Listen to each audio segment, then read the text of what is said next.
We're on Horyot, Perek Gimel, Mishnah Gimel, third Mishnah, and the final chapter, Masechet Horyot.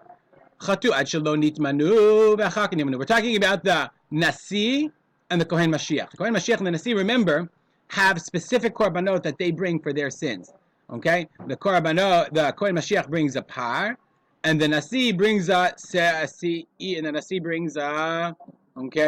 seir, unless they're like normal people. So now we learned in the last Mishnah that if the Kohen Gadol sinned after he got fired, nonetheless he's still Kohen Gadol. But if the Nasi sinned after he lost his job, nonetheless he is no longer the Nasi. Sorry, he's no longer. But chatu ad shelo nitmanu. What if they sinned ad shelo nitmanu until they weren't appointed? Meaning they committed a sin before they were the Kohen Mashiach. And then they either made the king or the Kohen Gadol. So now does he offer the korban now because he's now the Kohen Gadol, or based on when he was sinned? When he sinned, hare elu kehedyo. No, they are like a hedyo. They offer the korban like a regular person.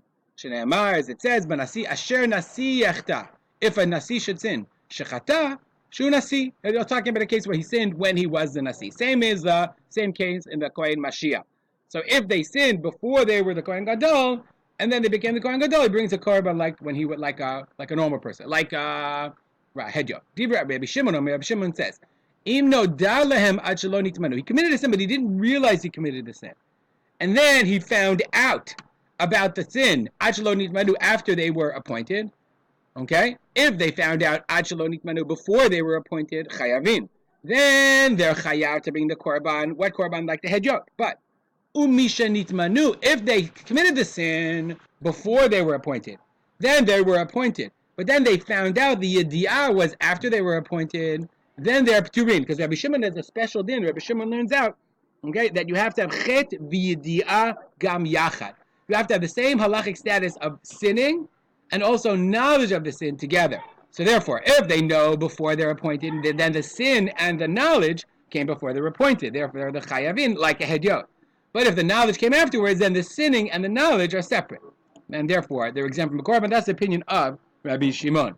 The Nasi, we've been talking about the Nasi as if it's the Melech, but the reason I know is because that's what the Mishnah says. What does the Nasi refer to? Zeh HaMelech. It refers to the king. Shneimar, it says, V'asa achat mikol mitzvot Hashem Elokav. He does one of the mitzvot against one of the mitzvot of Hashem is God. Nasi she'en al gabav ela Hashem Elokav. It refers to a Nasi, a prince, that above him, there is none above him other than Hashem. And it's not just referring to a Nasi like a Nasi of a tribe, like Nachshon ben Aminadav or whatever. No. Mikol mitzvot Hashem Elokav, it has to be Ein Hashem Elokav alav. There's nobody else above him. He can't just be a Nasi of a tribe. He has to be a Nasi of all the Jewish people. And that can only refer to the king. We'll stop here and dedicate our learning to memory of my father, Rav Simcha ben Yitzchak Kalman. Have a good day.